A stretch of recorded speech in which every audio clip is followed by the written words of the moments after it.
या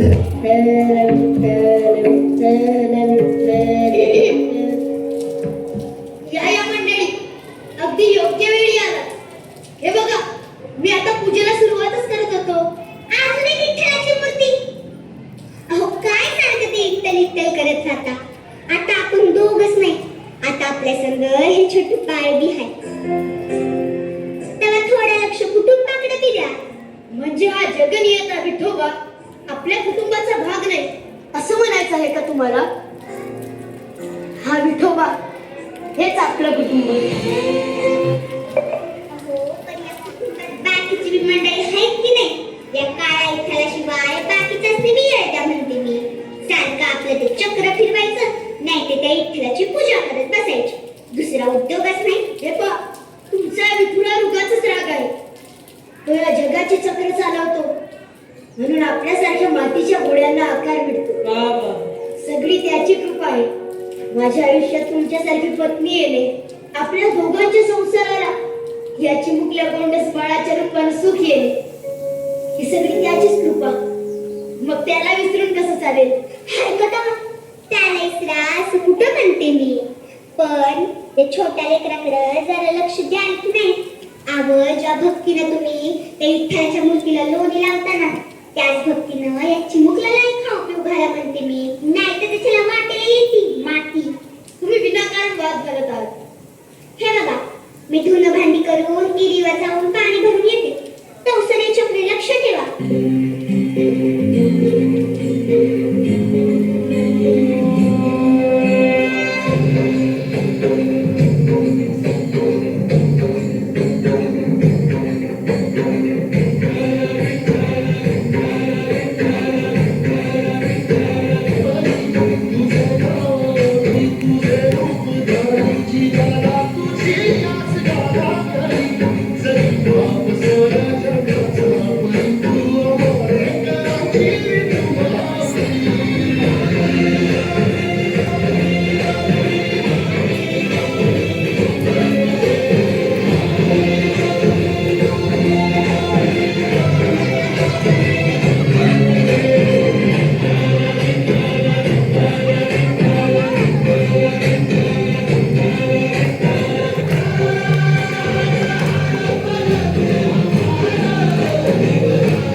खऱ्याची संगत खोट्याची करू नको.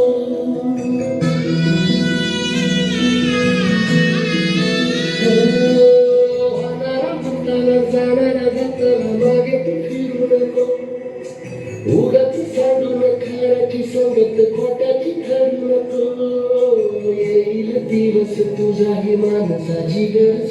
नको तुझ्या हाती राहता सारा निसर्ग काळजी रे देवा काळजी रे माझ्या देवा काळजी. उठ पोरा. तुझी भक्ती, श्रद्धा, तुझा अढळ विश्वास पाहून आम्ही प्रसन्न झालो. घरादारावर संकटाचा आभाळ कोसळला असतानाही तुझ्या भक्तीचा आणि विश्वासाचा चिरा टळला नाही. मला तुमचे चरण स्पर्श करता येणार नाही. माझं पोट मेलंय. माते, तुझे भाग्य थोर आपल्या एकुलत्या एक पुत्रासाठी तू भगवंताशी संघर्ष केलास. मग तुमचं दुःख मला कसं पाहावे बरे. तुमच्या भक्तीचं महात्म्य जगाचे नियमही बदलते.